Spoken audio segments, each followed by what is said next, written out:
Three, two, one. Assalamualaikum warahmatullahi wabarakatuh. Apa kabar anak-anak bapak yang soleh dan soleha?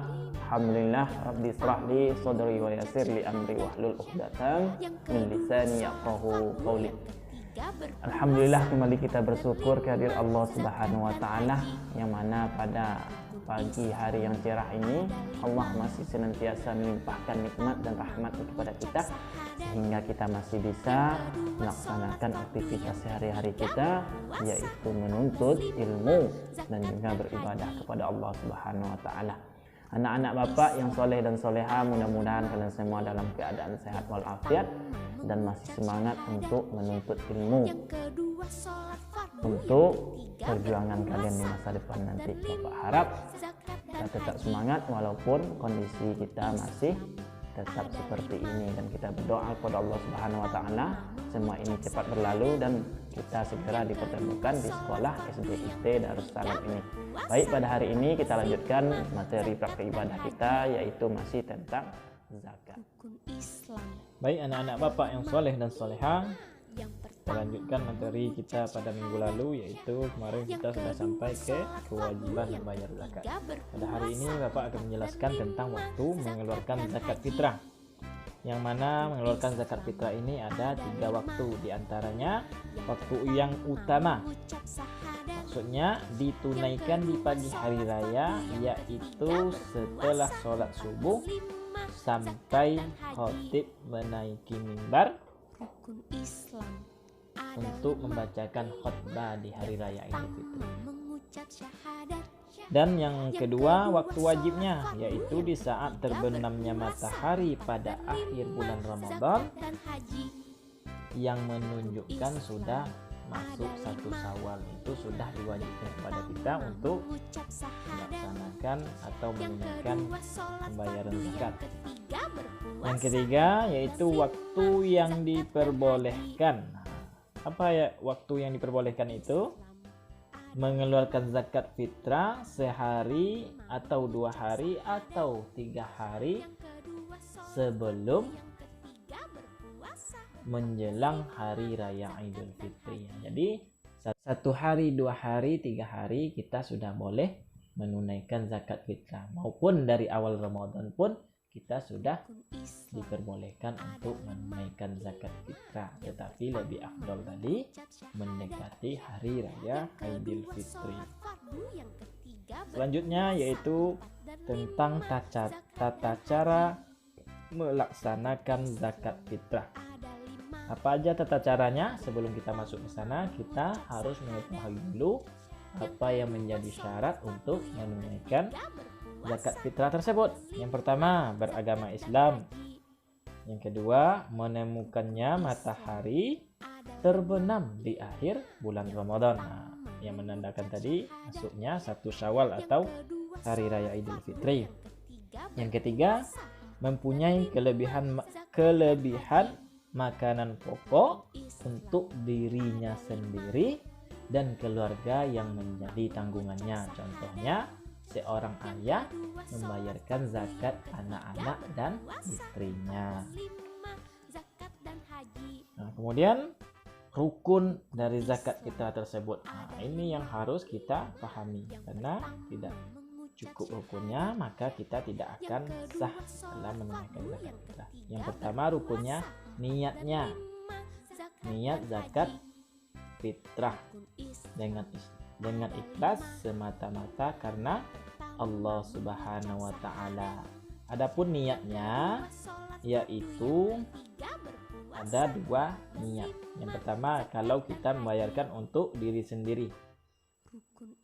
Perhatikan di papan tulis. Nawaitu an ukhrija zakatal fitri an nafsi fardon lillahi ta'ala.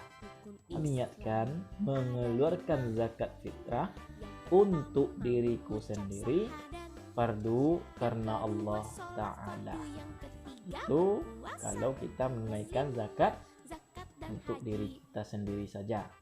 Dan seandainya kita menunaikan zakat fitrah kita untuk sekeluarga, kita membaca niat nawaitu an ukhrija zakatal fitri anni wa an jami'i ma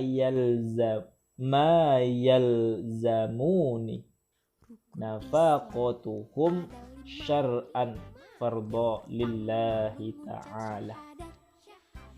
Aku niatkan mengeluarkan zakat fitrah untuk diriku dan seluruh orang yang aku nafkahi menjadi tanggunganku fardu karena Allah Ta'ala. Itu adalah niat dari lafaz membayar zakat. Yang kedua rukunnya yaitu ada orang yang menunaikan zakat, maksudnya kita yang menunaikan zakat tersebut. Kemudian yang ketiganya orang yang menerimanya, ada orang yang menerimanya yang biasa kita sebut dengan amil atau mustahik.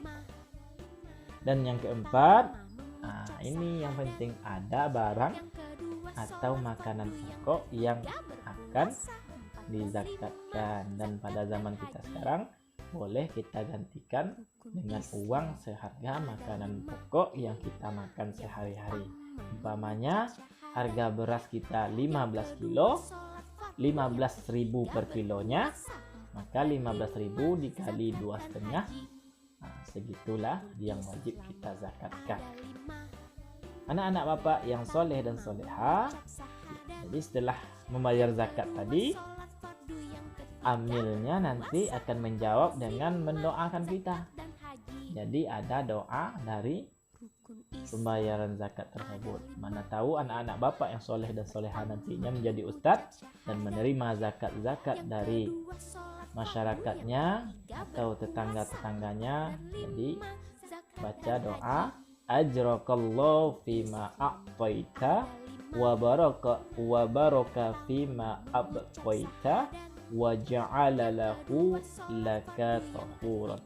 Ajrakallahu fima a'taita wa baraka fima abqaita wa ja'alahu laka tahuran. Semoga Allah memberikan pahala atas apa yang engkau berikan, dan semoga Allah memberikan berkah atas harta yang kau simpan dan menjadikannya sebagai pembersih bagimu. Itulah doa untuk menjawab dari yang menunaikan zakat fitrah. Kemudian kita masuk ukuran zakat fitrah yang harus kita keluarkan. Ini dalam hadis Rasulullah SAW yang diriwayatkan Bukhari Muslim, yang artinya kami mengeluarkan zakat pada zaman Nabi Muhammad 1 sa' dari makanan pokok. Jadi 1 sa' itu seukuran 1 mud. 1 mud itu seukuran 2 telapak tangan orang dewasa, atau sekitar 2,5 kg atau 3,2 liter dari makanan pokok yang ada di negerinya, atau dapat kita tukarkan dengan uang senilai harga makanan pokok tersebut. Itu yang sudah Bapak jelaskan tadi. Kemudian adapun cara melaksanakan zakat fitrah tersebut, yang pertama niat berzakat fitrah yang sudah kita bacakan tadi. Yang kedua, mengeluarkan harta 1 sa'. 1 sa' tadi 2,5 dari makanan yang bisa dimakan.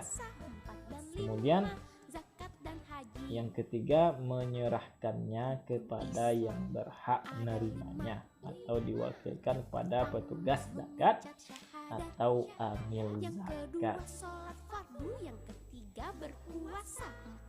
Kemudian kita bahas tentang orang-orang yang berhak dan tidak berhak menerima zakat fitrah. Orang yang berhak menerima zakat fitrah yang pertama yaitu fakir. Yang kedua miskin. Yang ketiga amil. Yang keempat mu'allaf. Yang kelima budak. Yang ketujuh gharim. Yang kelima fi sabilillah, yaitu orang yang dalam perjalanan. Kemudian yang terakhir ibnu sabil. Jadi disebut dengan 8 asnaf. Ada pula orang-orang yang berhak untuk menerima zakat fitrah. Adapun orang-orang yang tidak berhak menerima zakat, yang pertama keluarga Rasulullah Sallallahu Alaihi Wasallam, yang kedua orang kaya, yang ketiga tidak beragama Islam, yang keempat orang yang sudah ditanggung kebutuhannya, yang kelima hamba sahaya. Dan pembahasan kita yang terakhir yaitu manfaat dari zakat fitrah. Apa manfaat dari zakat fitrah tersebut? Yang pertama yaitu manfaat bagi yang berzakat dahulu. Manfaat bagi yang berzakat yaitu dapat meningkatkan rasa syukur, juga dapat membersihkan diri dari sifat kikir, dapat menumbuhkan sikap tolong menolong, dapat membiasakan diri untuk disiplin, dapat menumbuhkan sifat kasih sayang, dapat membersihkan puasa di bulan Ramadan. Dan adapun manfaat untuk si penerima, yang pertama memperoleh erat tali silaturahmi. Yang kedua meringankan beban kesulitan bagi si penerima zakat. Yang ketiga mengurangi timbulnya tindakan kejahatan. Dan yang kelima memberi ketentraman bagi yang baru masuk Islam. Jadi itulah pembahasan kita tentang zakat. Dan kalau seandainya kita sudah bertatap muka, kita akan mempraktikkan untuk tata cara pelaksanaannya dan juga melafazkan niat dan doa untuk menerimanya. Adapun tugas untuk hari ini, Bapak harap anak-anak Bapak bisa menghafalkan lafaz dari niat menunaikan zakat dan juga lafaz doa menerima zakat. Alhamdulillah anak-anak Bapak yang soleh dan soleha, pada hari ini kita sudah tuntas yaitu tentang materi zakat. Jadi Bapak harap anak-anak Bapak di rumah senantiasa untuk mengulang-ulangnya, dan nanti pada bulan Ramadan tahun depan dapat langsung dipraktekkan untuk menunaikan zakatnya sendiri. Baik, demikian dari Bapak untuk perjumpaan kita pada kali ini. Kita tutup dengan doa kafaratul majelis. Subhanakallahumma wa bihamdika asyhadu an la ilaha illa anta astaghfiruka wa atubu ilaik. Assalamualaikum warahmatullahi wabarakatuh. Aisyah